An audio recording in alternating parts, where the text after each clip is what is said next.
नमस्कार, मैं doctor Shuchi Srivastava, assistant professor from department of anthropology, national PG college, Lucknow. आज मैं आपके बीच में पुनः उपस्थित हूँ आपके पाठ्यक्रम BANC 133 fundamentals of social cultural anthropology, सामाजिक सांस्कृतिक मानव विज्ञान के मूल तत्व विषय पर चर्चा करने के लिए।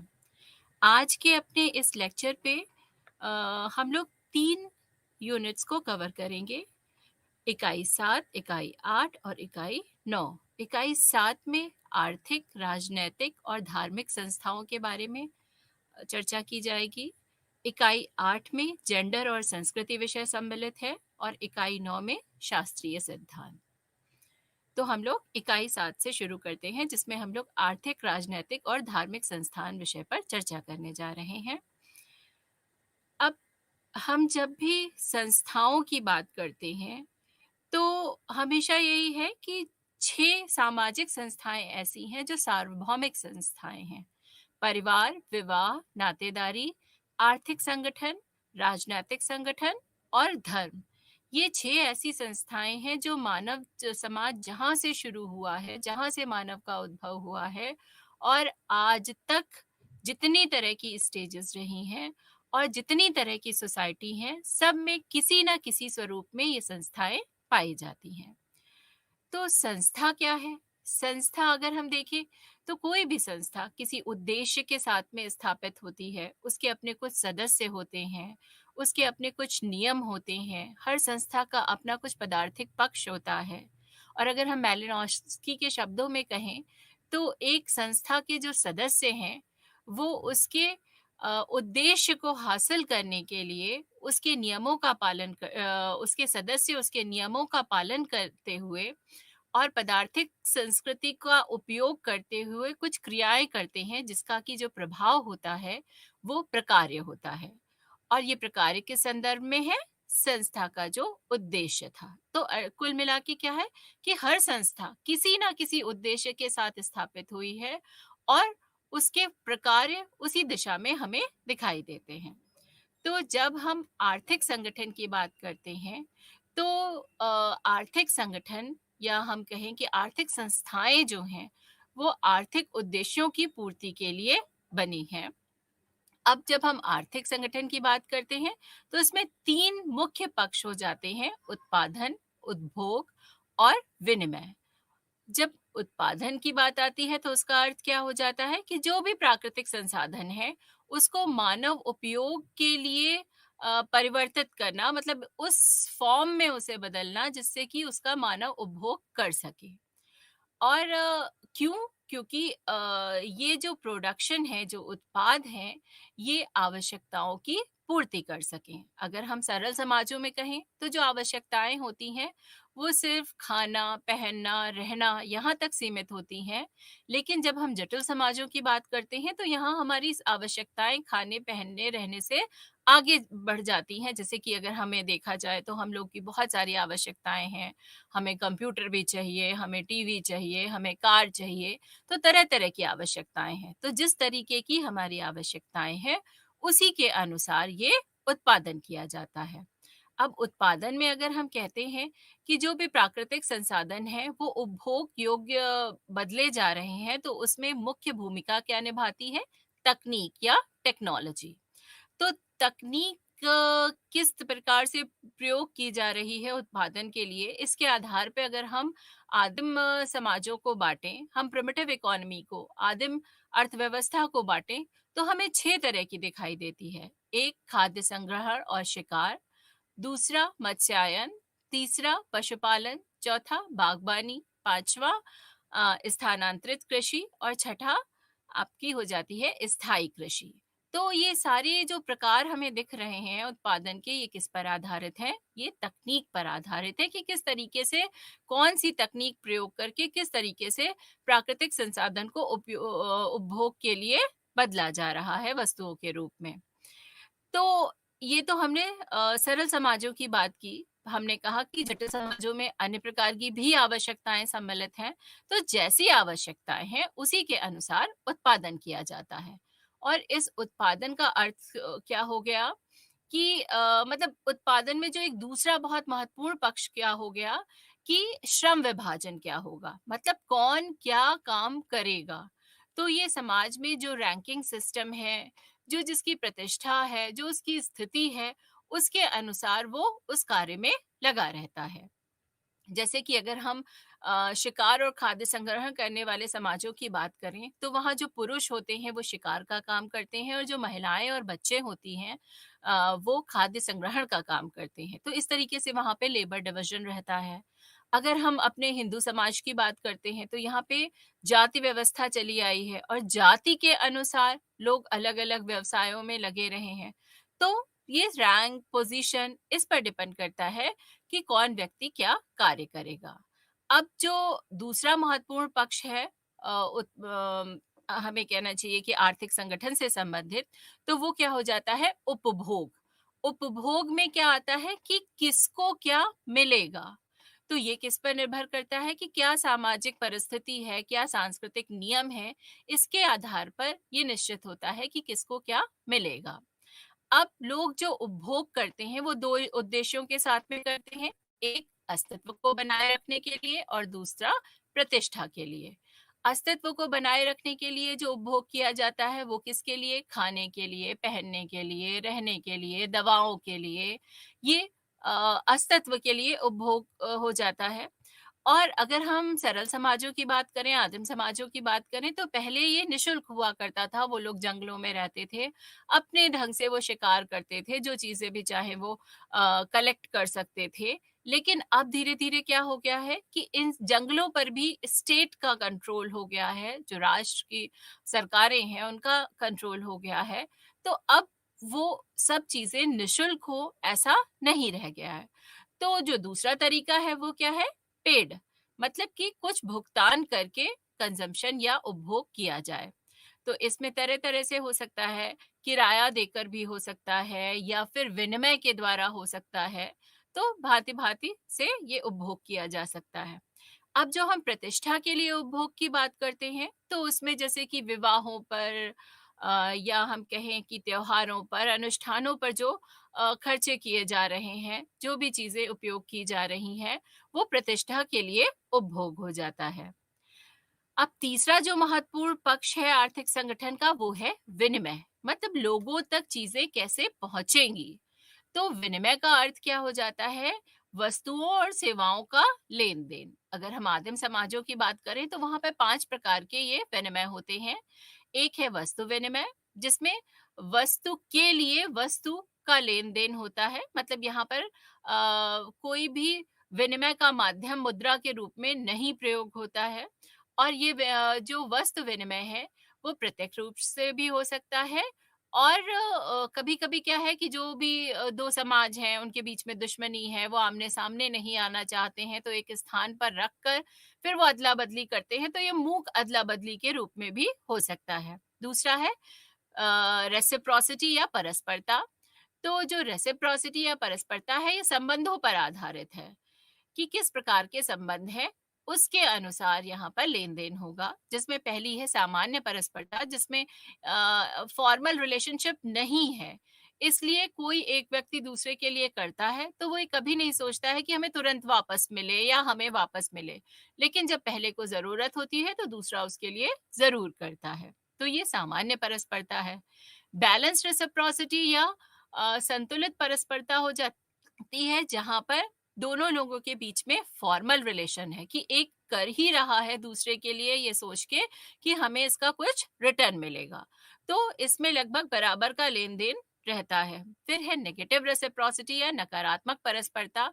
तो उसका अर्थ हो जाता है कि एक व्यक्ति जो है वो दूसरे के लिए अगर कर रहा है, तो वो ये सोच के करता है कि मैक्सिमम हम इसमें अपना प्रॉफिट बना पाएँ। मतलब हमें कम से कम देना पड़े और हम ज़्यादा से ज़्यादा ले पाएँ।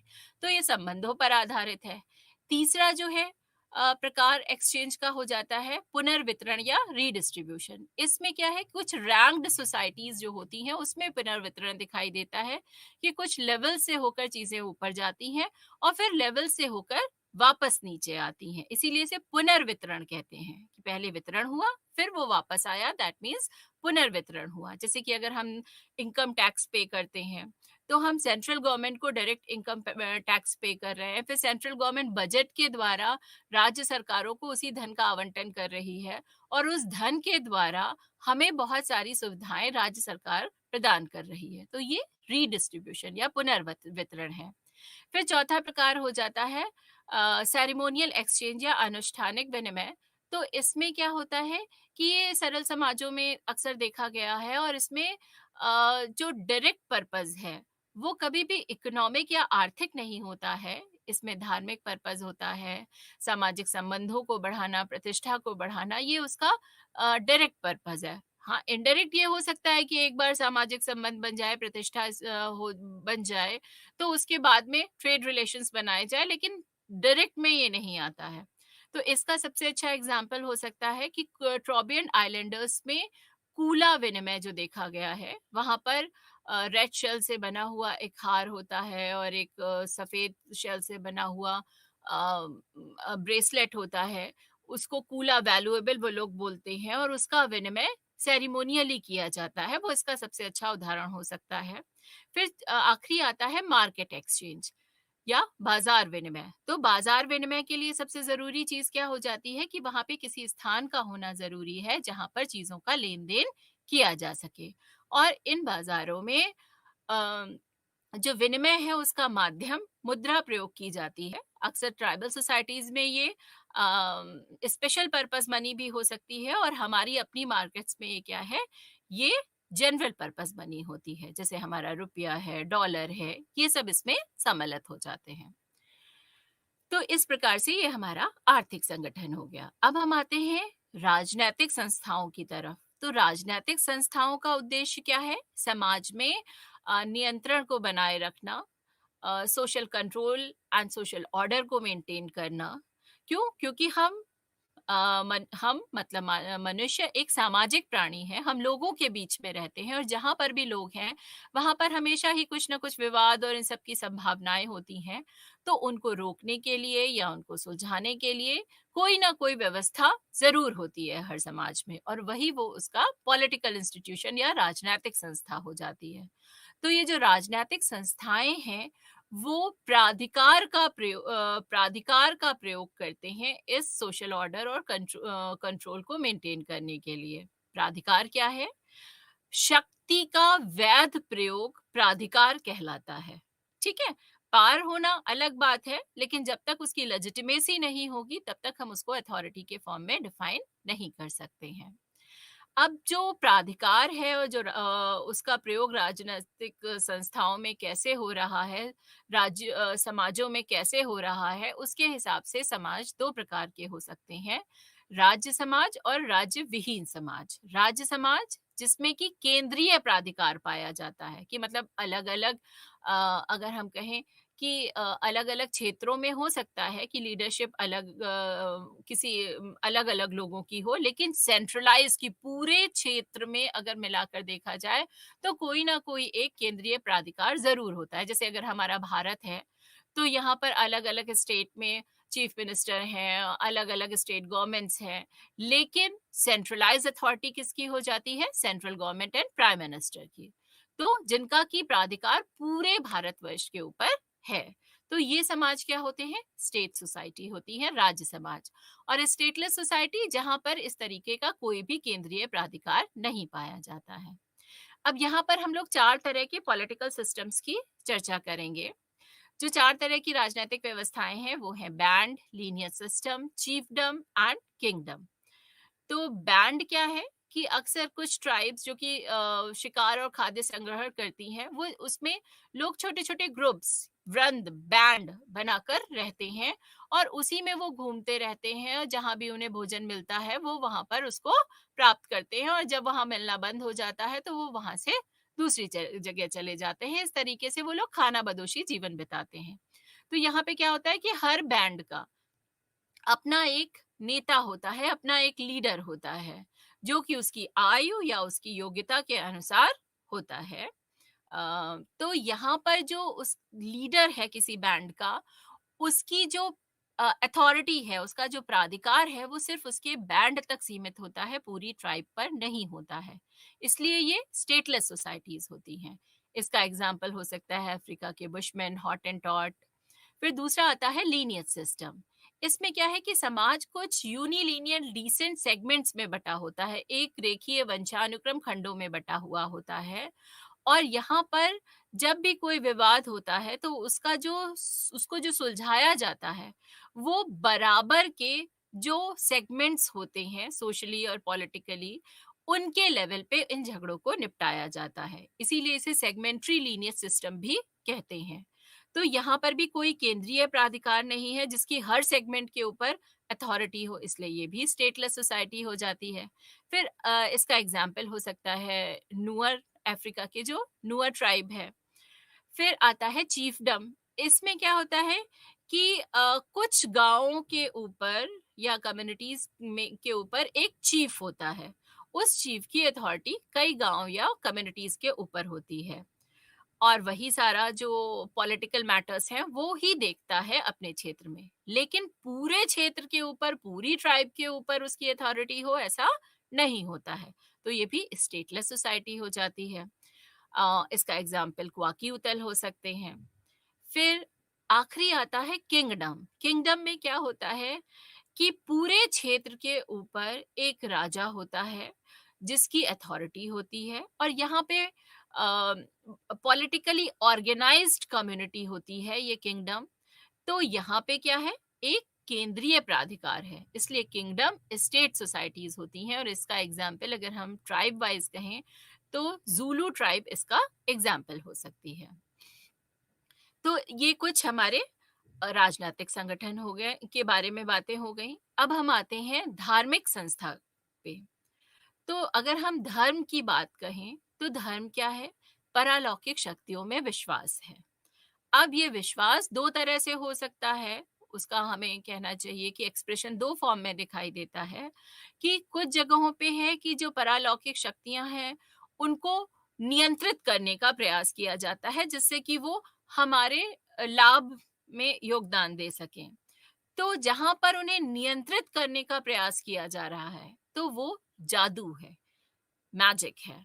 लेकिन जहां पर परालौकिक शक्तियों की पूजा की जाती है, उनकी प्रार्थना की जाती है, अनुष्ठानों के द्वारा उन्हें प्रसन्न करने का प्रयास किया जाता है, तो वहां पे क्या है, रिलीजन है। तो जो रिलीजन या धर्म है वो हमेशा ही सही भावनाओं पर, सकारात्मक भावनाओं पर आधारित होता है, चाहे अपने कल्याण के लिए हो चाहे समाज के कल्याण के लिए हो। और इसमें परालौकिक शक्तियों को खुश करने का प्रयास किया जाता है जिससे कि सबका कल्याण हो सके। तो हर धर्म में, अगर धर्म के विभिन्न स्वरूप होते हैं, अलग अलग समाजों में ये स्वरूप हमें भिन्न भिन्न दिखाई देते हैं, तो हर धर्म में कुछ मान्यताएं होती हैं और कुछ प्रचलन होते हैं। और इन धर्म की जब मान्यताएं हैं, प्रचलन है, तो उससे संबंधित कुछ प्रैक्टिशनर्स भी होते हैं जैसे कि प्रीस्ट या पुजारी। तो ये जो प्रीस्ट या पुजारी होता है ये क्या होता है, फुल टाइम रिलीजियस स्पेशलिस्ट होता है। ये धार्मिक अनुष्ठानों को करने का, धार्मिक प्रक्रियाओं को करने का ही काम करता है, इसका कार्य ही यही होता है। एक हम जब जनजातीय समाजों में देखते हैं तो हमें वहां पे दिखाई देते हैं शमन। ये शमन क्या होते हैं, ये पार्ट टाइम रिलीजियस प्रैक्टिशनर्स होते हैं, चाहे पुरुष हो चाहे स्त्री हो। और इनका कार्य जो होता है वो हीलर का भी होता है, मतलब धार्मिक कार्यों के साथ साथ ये लोग हीलर का भी कार्य करते हैं। और इनके लिए ये माना जाता है कि ये जो आत्माएं हैं और जो परालौकिक शक्तियां हैं उनके साथ में संपर्क बना सकते हैं, उनसे बातचीत कर सकते हैं और इस तरीके से ये किसी का भला भी कर सकते हैं तो किसी को नुकसान भी पहुंचा सकते हैं। अब अगर हम धर्म के सिद्धांतों की बात करें तो धर्म से संबंधित विभिन्न सिद्धांत दिए हैं गए हैं, जैसे कि टाइलर ने आत्मावाद का सिद्धांत दिया। आत्मावाद या एनिमिज्म में क्या कहा गया कि धर्म का सबसे पहला स्वरूप था आत्माओं की पूजा। फिर दूसरे सिद्धांत की बात करते हैं तो वो मेरिट ने दिया, जिसको हम एनिमेटिज्म या मानाइज्म कहते हैं, जीव सत्तावाद या मानववाद। इसमें क्या कहा गया कि जो धर्म का सबसे पहला स्वरूप था उसमें ये माना गया कि हर वस्तु में, चाहे वो सजीव है चाहे निर्जीव, एक परालौकिक शक्ति है और अगर वो परालौकिक शक्ति प्रसन्न हो जाए तो वो हमारे लिए लाभदायक हो सकती है। तो इसी को मानाइज्म या एनिमेटिज्म कहा गया। फिर मैक्स मुलर ने प्रकृतिवाद का सिद्धांत दिया। उन्होंने कहा कि जो धर्म का सबसे पहला स्वरूप था वो था प्रकृति पूजा, क्योंकि लोगों के समझ से परे थी ये प्रकृति, और उसको उन्हें लगा कि अगर हम प्रसन्न कर ले जाएंगे तो वो हमारे लिए बहुत लाभदायक होगी। फिर अन्य थ्योरीज की बात करें तो उसमें आ जाती है प्रकार्यात्मक सिद्धांत या फंक्शनल थ्योरी, जिसको कि मैलिनोस्की और रैटक्लिफ ब्राउन ने दिया। और उन्होंने कहा कि धर्म का स्वरूप क्या रहा था पहला, उससे ज्यादा ये महत्वपूर्ण है कि धर्म का प्रकार्य क्या है, धर्म क्यों शुरू से लेकर अब तक, चाहे हम जितना विज्ञान की तरफ बढ़ चुके हैं, लेकिन धर्म अपने अस्तित्व में है तो क्यों है। तो मैलिनोस्की ने कहा कि धर्म जो है वो हमें साइकोलॉजिकल सिक्योरिटी प्रोवाइड करता है, मनोवैज्ञानिक सुरक्षा प्रदान करता है, जिसकी वजह से एक व्यक्ति का अस्तित्व बना रहता है। जबकि रैटक्लिफ ब्राउन ने क्या कहा कि जो धर्म है वो सामाजिक एकता को बढ़ाता है, जिसकी वजह से सामाजिक अस्तित्व बना रहता है। एक जो अन्य थ्योरी है वो आती है थ्योरी या समाजशास्त्रीय सिद्धांत, जिसको कि दुर्खाइम ने दिया। और उन्होंने क्या कहा कि जो धर्म है उसकी उत्पत्ति सामूहिक चेतना से, कलेक्टिव कॉन्शियसनेस से होती है, और जो धर्म का सबसे पहला स्वरूप था वो था टोटमिज्म या टोटमवाद। तो इस तरीके से धर्म से संबंधित कुछ ये सिद्धांत दिए गए, और यहाँ पे ये हमारा धर्म संस्था पे जो कुछ टॉपिक्स थे वो हमारे कवर हो गए। अब एक कॉन्सेप्ट आता है सोशल कल्चरल एंथ्रोपोलॉजी में, जेंडर एंड कल्चर, जेंडर और संस्कृति का क्या संबंध है। तो यहाँ पे सबसे पहली चीज जानने की क्या आवश्यकता है कि सेक्स और जेंडर में क्या अंतर है। सेक्स का जो हम लोग सेक्स टर्म यूज करते हैं वो क्या है, बायोलॉजिकल टर्म है, एक जैविक शब्द है, जिसमें कि हम बायोलॉजिकली डिफाइन करते हैं कि मेल और फीमेल क्या है। और जब हम जेंडर टर्म की बात करते हैं तो वहां पर हम कल्चरली, सांस्कृतिक रूप से बताते हैं कि मैन वुमेन क्या है। क्यों? क्योंकि हर संस्कृति में स्त्री और पुरुष से संबंधित हमें बहुत सी मान्यताएं और प्रचलन दिखाई देते हैं। जैसे अगर हम अपनी ही समाज की बात करें तो यहाँ पर लड़कों के लिए बहुत कुछ कहा जाता है कि लड़कों को स्ट्रांग होना चाहिए, लड़के रो नहीं सकते हैं। अगर हम वेस्टर्न सोसाइटीज की बात करते हैं तो वहां पर रंगों को लड़के और लड़कियों में बांट दिया गया है कि जो नीला रंग होगा वो लड़कों का रंग होगा, जो गुलाबी रंग है वो लड़कियों का होगा, लड़के गुलाबी रंग नहीं पहन सकते हैं। तो हर समाज में इस तरीके से पुरुषों और स्त्रियों के साथ में हमें कुछ सांस्कृतिक मान्यताएं और प्रचलन दिखाई देते हैं। अगर हम इसे व्यापक स्तर पर देखें तो जैसे पैट्रियार्कल सोसाइटीज हैं, जो पितृसत्तात्मक समाज है, वहां पे क्या है कि वहां पे पुरुषों का डोमिनेंस होता है, जो भी निर्णय लेने का काम है वो पुरुष करते हैं। लेकिन जो मैट्रियार्कल सोसाइटीज हैं, जो मातृ सत्तात्मक समाज है, वहां पे क्या है, वहां महिलाओं का डोमिनेंस होता है, उनका प्रभाव ज्यादा होता है, और जो भी निर्णय लेने का काम है वो महिलाएं करती हैं। तो इस तरीके से हमें ये जेंडर और कल्चर के रिलेशन हर समाज में दिखाई देते हैं।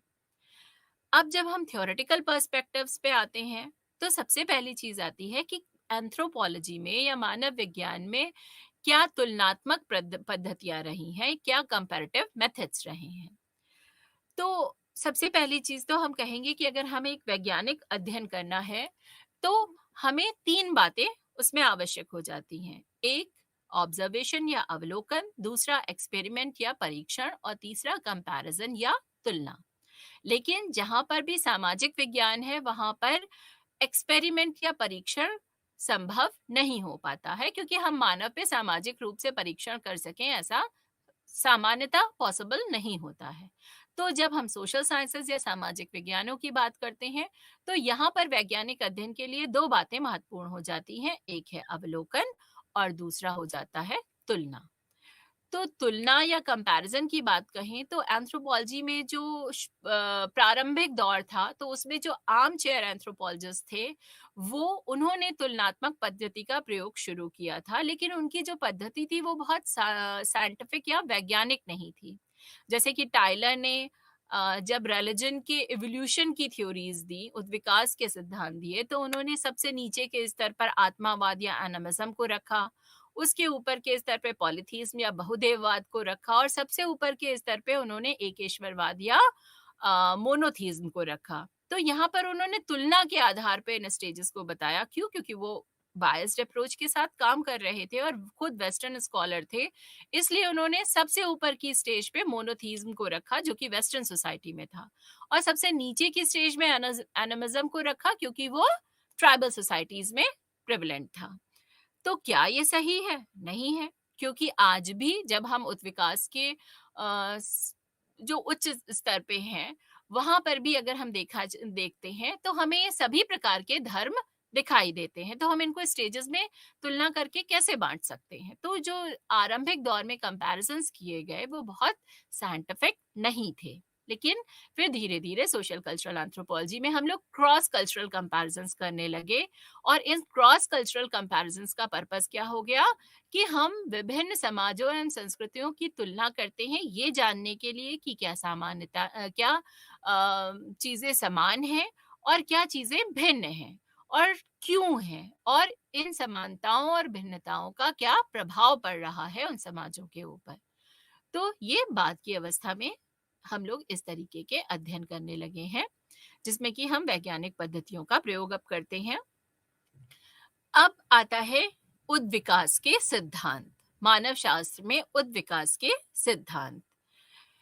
तो उद्विकास के सिद्धांत के पर चर्चा करने के पहले हमारे लिए क्या आवश्यक हो जाता है, ये जानना कि उद्विकास है क्या।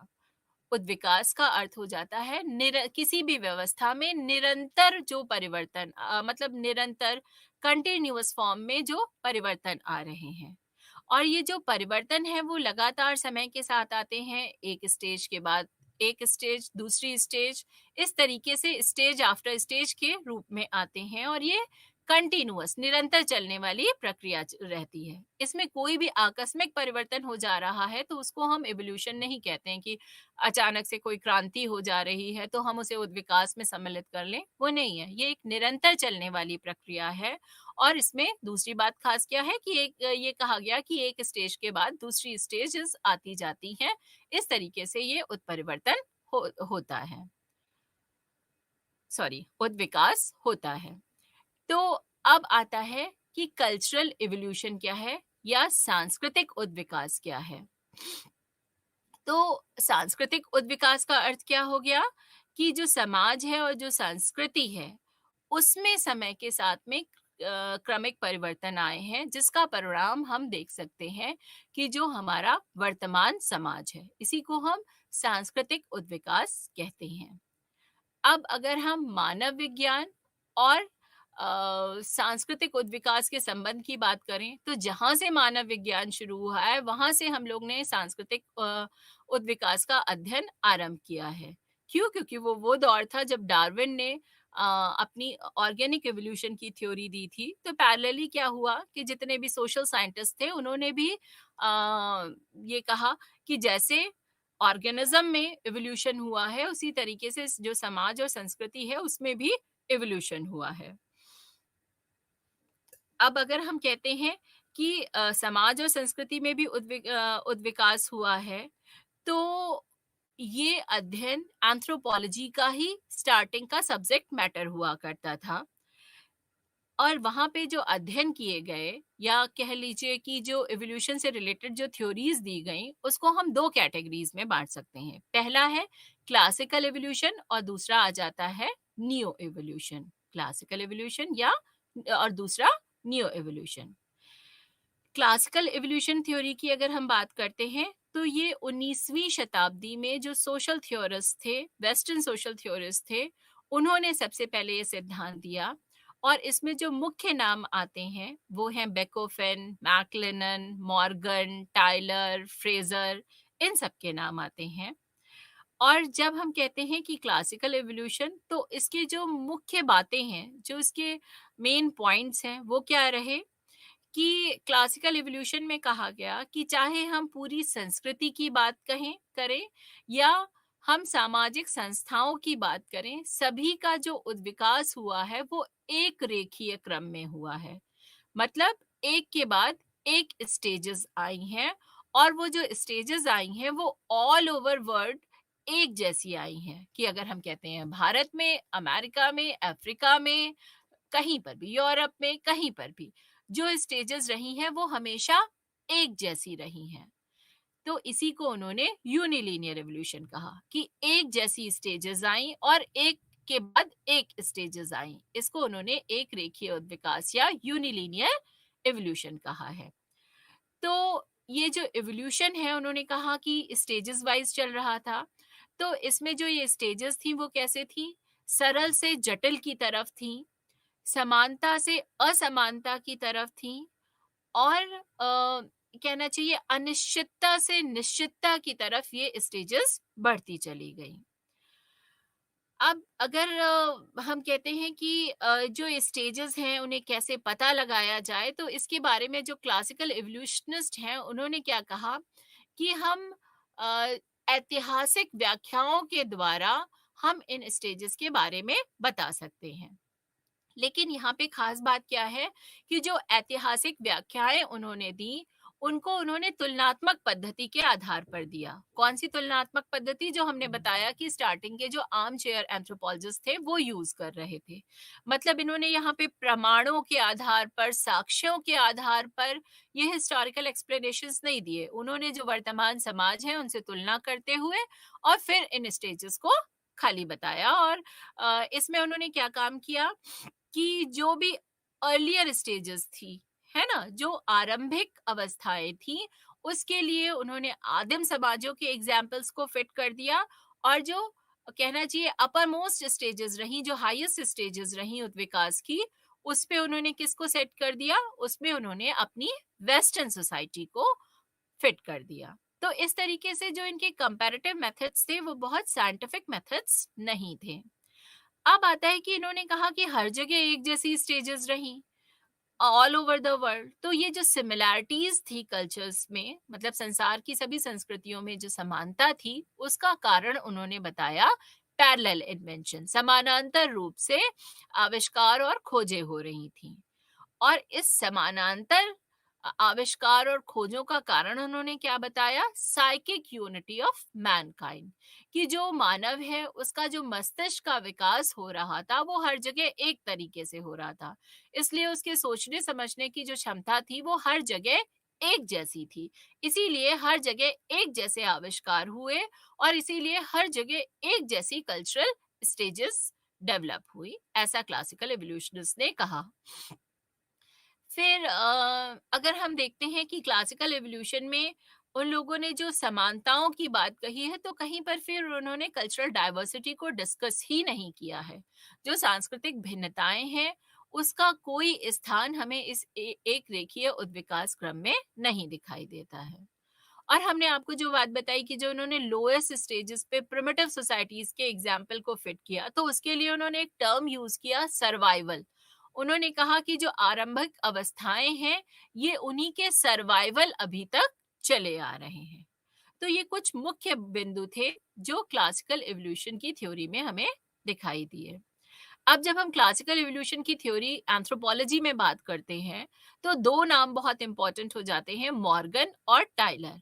मॉर्गन ने अपनी पुस्तक एंशियंट सोसाइटी में सोशल इवोल्यूशन, सामाजिक उद्विकास का वर्णन किया है, जबकि टाइलर ने अपनी पुस्तक प्रिमिटिव कल्चर में कल्चरल इवोल्यूशन मतलब सांस्कृतिक उद्विकास की व्याख्या की है।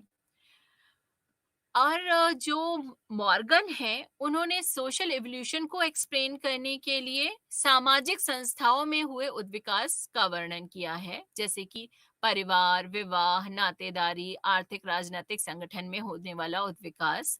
और इसको समझाने के लिए उन्होंने कंपैरेटिव मेथड्स को यूज किया। और जो टाइलर हैं उन्होंने जो अपना कल्चरल इवोल्यूशन या सांस्कृतिक उद्विकास बताया है उसके लिए उन्होंने कल्चरल क्राइटेरिया सेलेक्ट किया, जैसे कि religion and magic, myth and mythology, material culture and technology, इसमें होने वाला उद्विकास।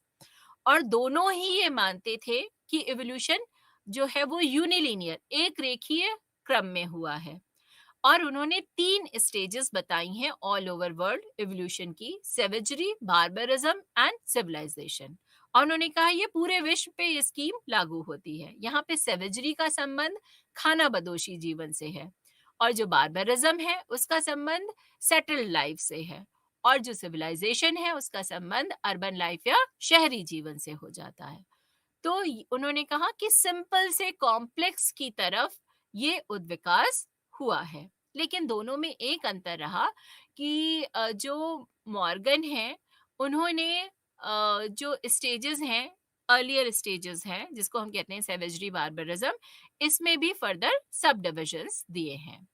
अब अगर हम मॉर्गन के यूनिलीनियर एवोल्यूशन की बात सोशल इंस्टीट्यूशंस में देखें, मतलब सामाजिक संस्थाओं में उन्होंने जो यूनिलीनियर एवोल्यूशन बताया है, अगर हम उसकी बात करते हैं, तो उसमें अगर हम विवाह संस्था की बात करें तो उन्होंने 5 स्टेजेस बताई। पहली थी प्रोमिस्क्यूटी, जिसमें कोई किसी के साथ संबंध बना सकता था। दूसरी है ग्रुप मैरिज, कि सामूहिक रूप से पुरुष सामूहिक रूप से स्त्रियों से विवाह करने लगे। तीसरी है पॉलीएंड्री, बहुपति विवाह, फिर पॉलीजीनी, बहुपत्नी विवाह, और जो सबसे ऊपर की स्टेज हो गई वो है उनके हिसाब से मोनोगैमी या एक विवाह। क्यों उन्होंने ऐसा कहा? क्योंकि खुद वेस्टर्न स्कॉलर थे जहां पर मोनोगैमी प्रचलित थी। और अगर हम कहते हैं कि परिवार संस्था में उनके हिसाब से उद्विकास, तो उन्होंने 5 स्टेजेस बताई हैं। पहली है कॉन्संगुइनल फैमिली, फिर पुनैलुएंट, फिर सेंडास्मियन, फिर पैट्रियार्कल एंड सबसे ऊपर मोनोगैमस फैमिली। अगर किनशिप सिस्टम में बात करते हैं तो वो कहते हैं कि पहले क्लासिफिकेटरी किनशिप सिस्टम हुआ करता था और बाद में डिस्क्रिप्टिव किनशिप सिस्टम आया।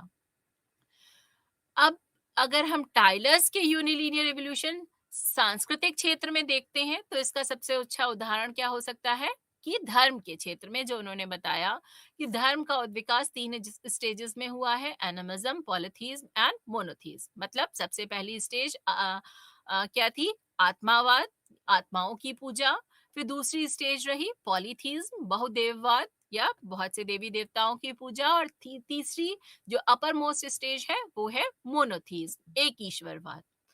ठीक है, तो इस तरीके से हम टाइलर के ये कल्चरल एरिया में यूनिलीनियर एवोल्यूशन के एग्जांपल्स को देख सकते हैं।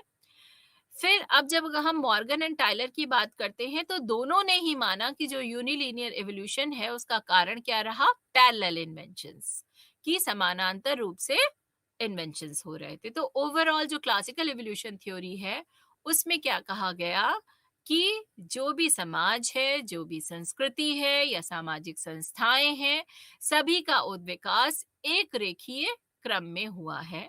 लेकिन जो ये क्लासिकल एवोल्यूशन का सिद्धांत रहा, इसकी आलोचना भी हुई और ये कहा गया कि जो भी क्लासिकल एवोल्यूशनिस्ट थे उन्होंने बायस्ड अप्रोच के साथ में अपने एक्सप्लेनेशंस दिए, और जो यूनिलीनियर एवोल्यूशन है वो पॉसिबल है ही नहीं। क्यों? क्योंकि इन्होंने कहीं पर भी कल्चरल डाइवर्सिटी को, जो सांस्कृतिक भिन्नताएं हैं, इसको डिस्कस किया ही नहीं है। तो जहां से एक सिद्धांत की आलोचना होती है और वहीं से दूसरा सिद्धांत निकलकर आ जाता है। तो यहाँ पे क्या निकल के आया? नियो एवोल्यूशन की थ्योरी। क्यों? क्योंकि क्लासिकल एवोल्यूशन को जो क्रिटिसाइज किया गया वो सबसे ज्यादा इसी बात पे किया गया कि इन्होंने कहीं पर भी सांस्कृतिक भिन्नताओं को डिस्कस नहीं किया है, और इसी चीज को नियो एवोल्यूशन में सबसे ज्यादा डिस्कस किया गया।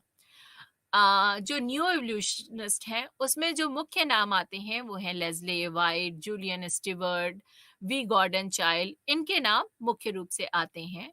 जो न्यू एवोल्यूशनिस्ट थे उन्होंने कहा कि पहली चीज तो एक ये हो जाती है कि जो एवोल्यूशन हुआ है वो यूनिलीनियर सीक्वेंस में ना होकर पैराबोलिक कर्व के फॉर्म में हुआ है। मतलब एक के बाद एक सीधे सिंपल से कॉम्प्लेक्स स्टेजेस की तरफ नहीं हम गए हैं।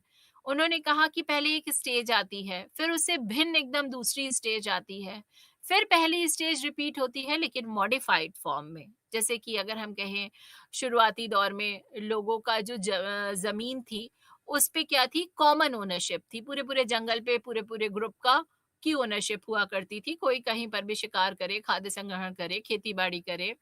फिर धीरे धीरे क्या हुआ? इंडिविजुअल ओनरशिप आने लग गई। ये मेरी जमीन, ये तुम्हारी जमीन, ये मेरी प्रॉपर्टी। इस तरीके से इंडिविजुअल ओनरशिप आ गई।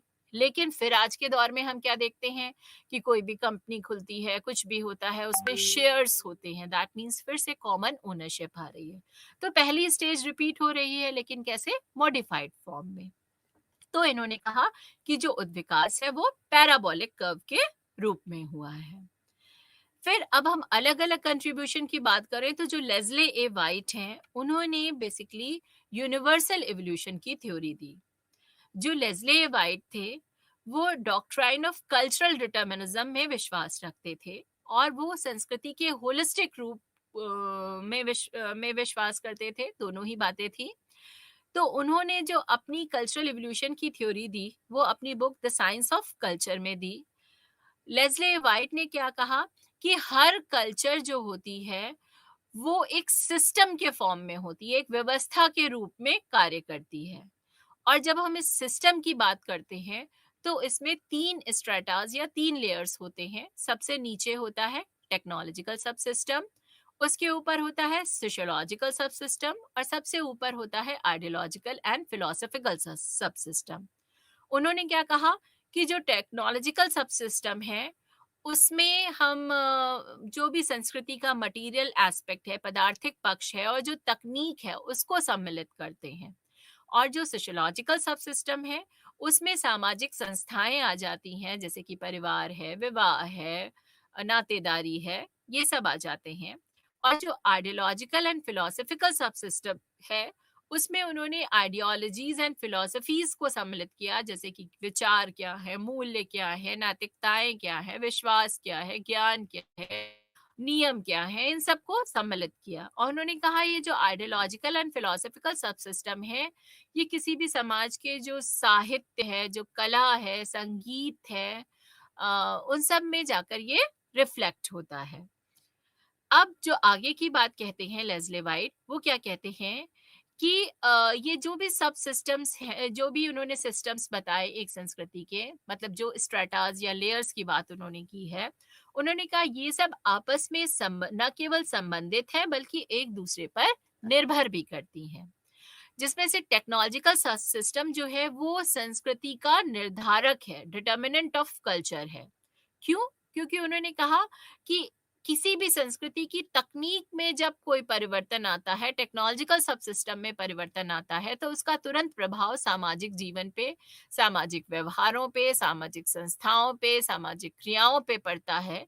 अर्थात जो टेक्नोलॉजिकल सब सिस्टम है वो सोशियोलॉजिकल सब सिस्टम में चेंज को लाता है और फिर इसका सीधा प्रभाव वहां की आइडियोलॉजीज एंड फिलोसफीज पर पड़ता है। जो भी सदस्य हैं उनके क्या उनकी वैल्यूज हैं, मॉरल्स हैं, उस सब पे उसका प्रभाव पड़ता है।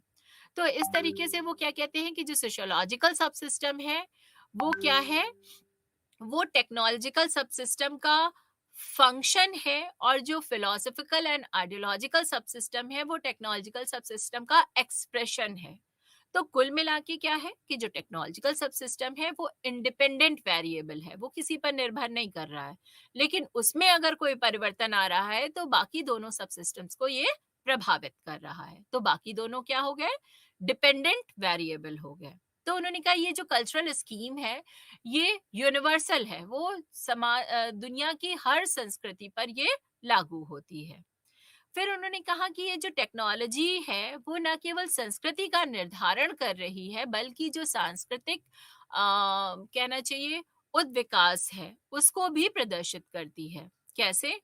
उसके लिए उन्होंने क्या बताया कि उन्होंने एक फॉर्मूला दिया। उन्होंने कहा E into t is equal to c. यहाँ पे E क्या है, किसी भी संस्कृति में रहने वाले जो लोग हैं उनकी एनर्जी, साल में वो कितनी एनर्जी अपने अस्तित्व को बनाए रखने में लगा रहे हैं। और टी क्या है, टेक्नोलॉजी, कि मतलब वो कौन सी तकनीक अपने उस अस्तित्व को बनाए रखने के लिए प्रयोग कर रहे हैं, अपने सामाजिक अस्तित्व को बनाए रखने के लिए। और सी क्या है, संस्कृति या कल्चर। तो संस्कृति का क्या स्तर है, तो वो कहते हैं कि एनर्जी और टेक्नोलॉजी इन दोनों के कॉम्बिनेशन पर डिपेंड करता है कि संस्कृति का स्तर क्या होगा। कि एनर्जी भी ज्यादा है, टेक्नोलॉजी भी ज्यादा है, तो जो सांस्कृतिक प्रगति है वो बहुत तेजी से होगी। अगर मान लीजिए कोई एक कम है तो थोड़ा धीरे होगी, और मान लीजिए कि दोनों ही का लेवल कम है तो बहुत ही धीमे होगी। तो इस तरीके से हर संस्कृति में जो प्रोग्रेस है, जो प्रगति है, उसका स्तर भिन्न भिन्न है। तो इस तरीके से उन्होंने कल्चरल डाइवर्सिटी को यहाँ पर डिस्कस किया। लेकिन ओवरऑल क्या उन्होंने कहा कि ये जो हमने कल्चर का सिस्टम बताया है या जो ये फॉर्मूला है वो दुनिया की हर संस्कृति पर लागू होता है। इसीलिए इनकी थ्योरी को क्या कहते हैं? यूनिवर्सल इवोल्यूशन की थ्योरी कहा जाता है। फिर दूसरा नाम आता है जूलियन स्टीवर्ट का। तो जूलियन स्टीवर्ट ने पहली चीज क्या की, उन्होंने जितनी भी इवोल्यूशन की थ्योरीज थी उनको 3 कैटेगरीज में बांटा। उन्होंने कहा यूनिलीनियर इवोल्यूशन, जिसमें कि जो क्लासिकल इवोल्यूशनिस्ट थे उन्होंने उनको रखा। दूसरा उन्होंने कहा यूनिवर्सल इवोल्यूशन, जिसमें उन्होंने लेस्ले वाइट को रखा। और तीसरा कहा मल्टीलीनियर इवोल्यूशन, जिसमें उन्होंने खुद को रखा। जूलियन स्टीवर्ट ने खुद कल्चरल इकोलॉजी का कॉन्सेप्ट दिया था। तो उन्होंने इसी कॉन्सेप्ट या इसी अवधारणा के आधार पर जो उद्विकास है उसको, सामाजिक सांस्कृतिक उद्विकास है उसको समझाया।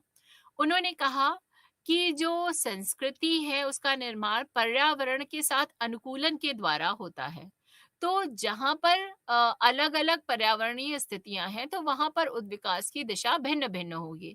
जैसे कि कोई बर्फीला क्षेत्र है, कोई रेगिस्तानी क्षेत्र है, कोई घने वनों वाला क्षेत्र है, कोई मैदानी क्षेत्र है। तो जैसी पर्यावरणीय स्थितियां होंगी वैसा वहां पर संस्कृति विकसित होगी और उसका उद्विकास उसी दिशा में होगा। तो एक जैसी इन्वायरमेंटल कंडीशंस में हमें उद्विकास एक जैसा दिखेगा, लेकिन जब अलग अलग इन्वायरमेंटल कंडीशंस को हम कंपेयर करेंगे तो ये उद्विकास की दिशा अलग हो जाएगी। इसीलिए इनकी थ्योरी को मल्टीलीनियर इवोल्यूशन की थ्योरी कहा जाता है। इन्होंने खुद जो है मैक्सिको, मेसोपोटामिया, इजिप्ट, चाइना, इन सब की क्रॉस कल्चरल स्टडी की और उन्होंने बताया कि सभी जगहों पर जो संस्कृति है उसका आरंभ कहाँ से हुआ था? प्री एग्रीकल्चरल स्टेज से हुआ, लेकिन जैसी इन्वायरमेंटल कंडीशंस मिलती गई वैसे वैसे अलग अलग दिशाओं में उद्विकास होता चला गया। तो इन्होंने कहा कि जो इवोल्यूशन हुआ है वो मल्टीलीनियर फॉर्म में हुआ है। अब जो न्यू एवोल्यूशनिस्ट थे उनकी थ्योरी बहुत सिग्निफिकेंट रही, और लेकिन इनमें भी कुछ कमियां बताई गई, कुछ सीमाएं बताई गई इसकी। जैसे कि दोनों ने ही, चाहे लेस्ले वाइट की बात हम करें चाहे जूलियन स्टीवर्ट है, इनकी बात करें, इन्होंने जब उद्विकास की बात करी, संस्कृति में प्रगति की बात करी, उसमें परिवर्तन की बात करी, तो कहीं पर भी इन्होंने कल्चर कांटेक्ट या जो सांस्कृतिक संपर्क है उसको डिस्कस नहीं किया। तो यहीं से एक नई थ्योरी कौन सी निकल के आ जाती है? डिफ्यूजन की, या प्रसारवाद का सिद्धांत आ जाती है। तो डिफ्यूजन की थ्योरी में अगर हम बात करें तो 20वीं शताब्दी के दौरान जर्मनी, ब्रिटेन, अमेरिका, यहाँ पर कुछ स्कूल सामने आए, कुछ विचारधाराएं सामने आई जो ये कह रही थी कि वो एंटी इवोल्यूशनिस्ट हैं। लेकिन वास्तव में वो एंटी इवोल्यूशनिस्ट नहीं थे, वो साइकिक यूनिटी ऑफ मैनकाइंड की जो अवधारणा है उसके विरोधी थे, कि हर जगह सब एक जैसा सोचने समझने का तरीका है इसलिए एक जैसे आविष्कार हो रहे हैं। वो इस बात का विरोध कर रहे थे। उनका मानना था कि जो मानव है वो मुख्य रूप से अनइन्वेंटिव है, बहुत ज्यादा आविष्कार करने वाला नहीं है, और जो इन्वेंशंस हैं, जो आविष्कार हैं, वो मुख्य रूप से किसी एक क्षेत्र में कहीं कहीं होते हैं, और वहां से वो कल्चर कांटेक्ट के द्वारा, माइग्रेशन के द्वारा, अर्थात डिफ्यूजन के द्वारा अन्य जगहों तक पहुंचते हैं। ये बात इन लोगों ने कही। तो उन्होंने कहा कि कल्चरल डिफ्यूजन क्या हो गया, कि सांस्कृतिक तत्वों का जो आविष्कार है, जो खोज है, वो किसी एक समाज में हो रहा है, और वो प्रत्यक्ष या अप्रत्यक्ष रूप में डिफ्यूजन के द्वारा अन्य समाजों तक पहुंच रहे हैं। तो इन्होंने डिफ्यूजन के कुछ इंपॉर्टेंट फैक्टर्स बताए, मतलब उसको प्रभावित करने वाली या उससे संबंधित कुछ फैक्टर्स बताए, जिसमें उन्होंने कहा कि जब डिफ्यूजन होता है तो उसके लिए सबसे पहली चीज क्या है, कि दो समाजों के बीच में संपर्क और संचार का होना जरूरी है, तभी कोई एक सांस्कृतिक तत्व एक संस्कृति से दूसरी संस्कृति तक पहुंचेगा। दूसरी चीज क्या है, कि जिसमें भी वो पहुंच रहा है वहां के लोगों को उस सांस्कृतिक तत्व की आवश्यकता होनी चाहिए, उनमें इच्छा होनी चाहिए कि वो उस नए ट्रेड को अपनाएं। और उस अपनाने में क्या है, कि जो उनके अपने पुराने ये तभी वो उसको अपनाएंगे। फिर उन्होंने क्या कहा, कि जो भी कल्चर ट्रेड्स होते हैं वो एक स्थान से दूसरे, फिर दूसरे से तीसरे, इस तरीके से डिफ्यूज होकर जो पहुंचते हैं, तो उसमें उनका जो स्वरूप है वो परिवर्तित होता चला जाता है। जैसे-जैसे एनवायरमेंटल सिचुएशंस बीच में आती जाती हैं, वो परिवर्तित होता चला जाता है। जैसे कि अगर आप देखिए कि जो चाइनीज़ फूड है, आज इंडिया में बहुत ज़्यादा प्रचलित हो रहा है कि चाउमीन भी खाएँगे और चिली पनीर एंड ऑल। लेकिन आप देखिए कि जब इंडिया में जब उसको बनाया जा रहा है, तो उसको इंडियन मसाले डाल के थोड़ा-सा जैसा हम लोग खाते हैं, उस ढंग से उसको कन्वर्ट किया जा रहा है। तो चाइनीज़ फूड है, लेकिन सेम फॉर्म में नहीं है। उसमें इंडियन मसाले समय के साथ में मिक्स हो रहे हैं। तो जो भी ट्रेट है वो एक जगह से दूसरी जगह जब पहुंचता है तो उसका स्वरूप थोड़ा-सा परिवर्तित होता चला जाता है। तो डिफ्यूजन को ट्रेस करना भी एक काम होता है, एक बड़ा काम होता है। और जो उन्होंने कहा कि जो डिफ्यूजन है, वो संस्कृतियों में परिवर्तन भी लाता है, सांस्कृतिक परिवर्तन लाता है, क्योंकि कुछ ट्रेट्स बहुत आसानी से एसिमिलेट हो जाते हैं, लेकिन कुछ जो हैं, वो बहुत बड़े-बड़े परिवर्तन संस्कृति में लेकर आते हैं। फिर आखिरी बात जो उन्होंने बहुत महत्वपूर्ण कही कि जो कल्चरल डिफ्यूजन है, जो सांस्कृतिक प्रसरण है, उसके जो मार्ग में बहुत सारे ऑब्स्टिकल्स या बाधाएं भी आती हैं, जैसे कि अ, अगर यातायात और संचार की कमी है या फिर बीच में सागर, महासागर, नदियां, रेगिस्तान, पहाड़ कुछ भी आ रहा है, तो उस दिशा में जो डिफ्यूजन है वो तेजी से नहीं हो सकता है। इसीलिए जो डिफ्यूजन है वो आप कहिए कि कहीं पर कोई ट्रेट उत्पन्न हुआ और हर दिशा में समान रूप से बढ़ेगा, ऐसा संभव नहीं है। वो उसका जो जिधर भी कहना चाहिए ऑब्स्टिकल्स नहीं होंगे, उस तरफ वो तेज़ी से बढ़ेगा और जिस तरफ ऑब्स्टिकल्स होंगे, उस तरफ या तो नहीं बढ़ेगा या धीमे-धीमे बढ़ेगा। और ये थ्योरीज़ जब दी गई तो वो दौर था जब इंटरनेट एंड ऑल ये सब नहीं था। तो कह दीजिए कि इंटरनेट से कोई सब कुछ जान जाए, तो वहाँ तब ऐसा संभव नहीं था। इसलिए रिलेशंस एंड कम्युनिकेशन का होना बहुत ज़रूरी था। तो ये कुछ फैक्टर्स हो गए। फिर अब आता है स्कूल्स ऑफ डिफ्यूजन क्या हैं? मतलब डिफ्यूजन में एक तो हुआ कि डिफ्यूजन हुआ है, लेकिन क्या हुआ, कैसे हुआ, क्यों हुआ, इस सब से अलग-अलग कुछ अलग-अलग विचारधाराएँ इस बारे में दी गई हैं। तो इसमें हम सबसे पहले बात करते हैं ब्रिटिश स्कूल ऑफ डिफ्यूजन की, जिसको कि पैन इजिप्शियन स्कूल भी कहा जाता है। इसके फाउंडर थे जी.ई. स्मिथ और उनके फॉलोअर रहे डब्ल्यू.जे. पेरी। इन लोगों को इजिप्टोलॉजिस्ट भी कहा जाता है।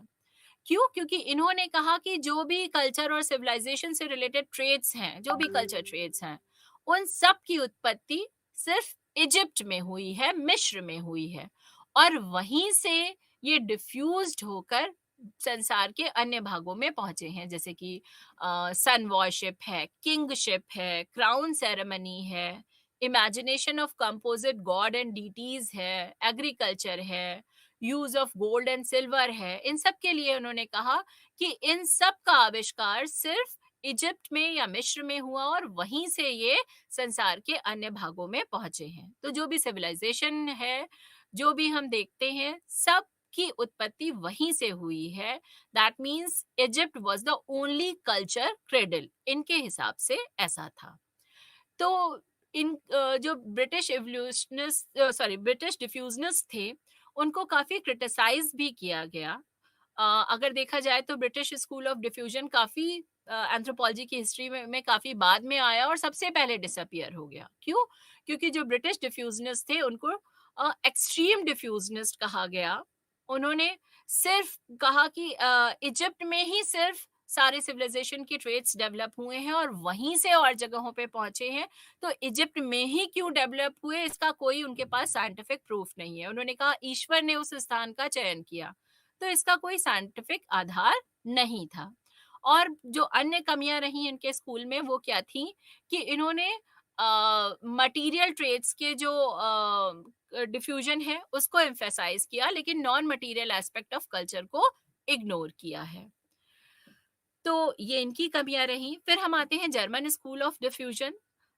इसको German Austrian school of diffusion भी कहते हैं। इस स्कूल में मुख्यतः क्या कहा गया कि डिफ्यूजन कैसे हुआ है हम इसको ट्रेस कर सकते हैं। तो इसमें कहा गया कि जो भी कल्चरल ट्रेड्स हैं वो अलग अलग जगहों पर अलग अलग समय में इंडिपेंडेंटली डेवलप होते हैं, ओरिजिनेट होते हैं और उसके बाद वो आसपास के एरिया में पहुंचते हैं किसके द्वारा? डिफ्यूजन के द्वारा। तो इस तरीके से वो कल्चर सर्कल्स को फॉर्म करते हैं। तो जो जर्मन डिफ्यूजनिस्ट थे उनका मानना था कि अगर हम इन कल्चर की लेयर्स को एनालाइज करें, एग्जामिन करें और एनालाइज करें साइंटिफिकली, तो हम ये जान सकते हैं कि कहाँ से कहाँ तक डिफ्यूजन हुआ है, डिफ्यूजन को हम आइडेंटिफाई कर सकते हैं। तो इसके लिए इन्होंने जो कल्चर सर्कल का कॉन्सेप्ट दिया है, इसकी वजह से इसे कल्चर सर्कल स्कूल भी कहा जाता है। जर्मन लैंग्वेज में इसे कुल्टूरे क्राइसे स्कूल भी कहा जाता है। और चूंकि ये हिस्टोरिकली एग्जामिन करने की बात करते हैं, इसलिए इन्हें कल्चर हिस्टोरिक स्कूल भी कहा जाता है। इसमें जो फ्रेडरिक रेड्जल हैं, वो father of German Austrian school कहे जाते हैं। तो इन्होंने क्राइटेरियन ऑफ फॉर्म का कॉन्सेप्ट दिया कि अगर दो जगहों पे जो ट्रेड्स हैं उनका स्वरूप समान है, तो इसका अर्थ है कि उन दोनों के बीच में डिफ्यूजन हुआ है।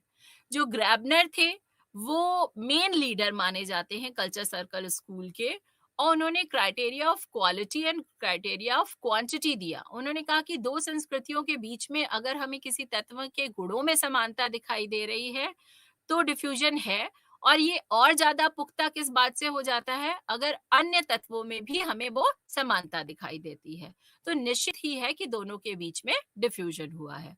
और ग्रैबनर ने उस शीनिया पे इसकी स्टडी की थी कल्चरल डिफ्यूजन की, उसके बेसिस पे उन्होंने कल्चरल डेवलपमेंट लेयर्स भी बताई।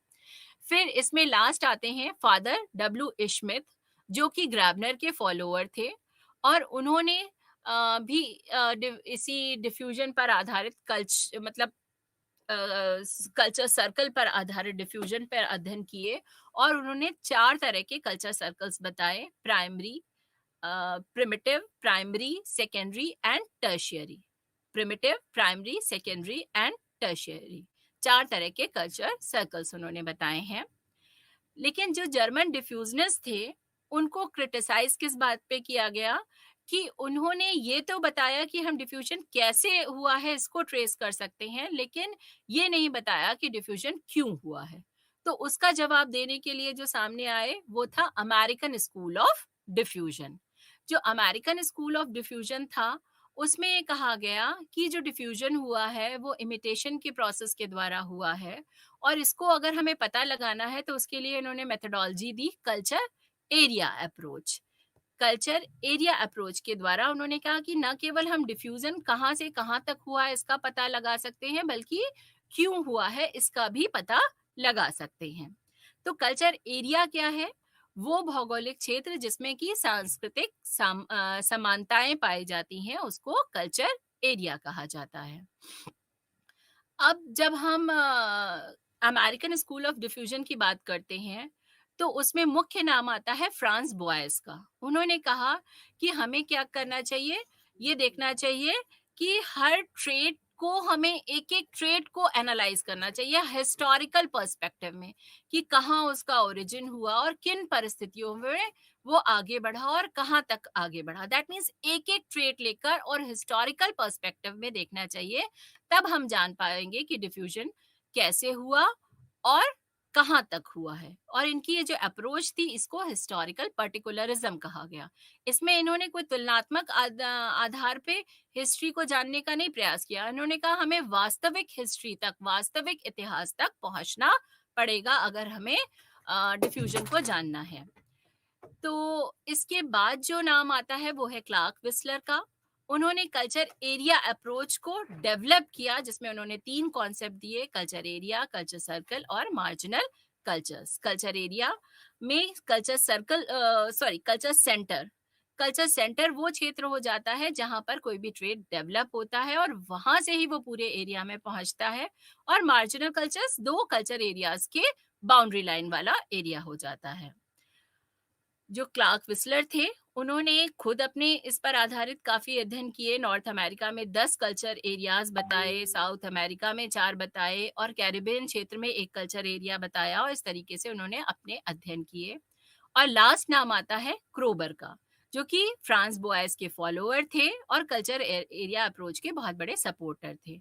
इन्होंने भी इसी पर आधारित अध्ययन किया और इन्होंने कल्चर क्लाइमेक्स का कॉन्सेप्ट दिया, जिसके लिए कि विस्लर ने कल्चर सेंटर टर्म यूज किया था। तो इस तरीके से ये डिफ्यूजन की थ्योरीज दी गई, जिसमें बताया गया कि किस तरीके से सांस्कृतिक संपर्क के द्वारा जो संस्कृतियां हैं वो विकसित हुई हैं, उसमें उनमें प्रोग्रेस हुई है। तो आज का हमारा जितना भी लेक्चर था वो कंप्लीट हो रहा है। आशा है कि आपको सभी कॉन्सेप्ट समझ में आए होंगे और इसी के साथ मैं अपने लेक्चर को यहीं पर समाप्त करती हूँ। नमस्कार।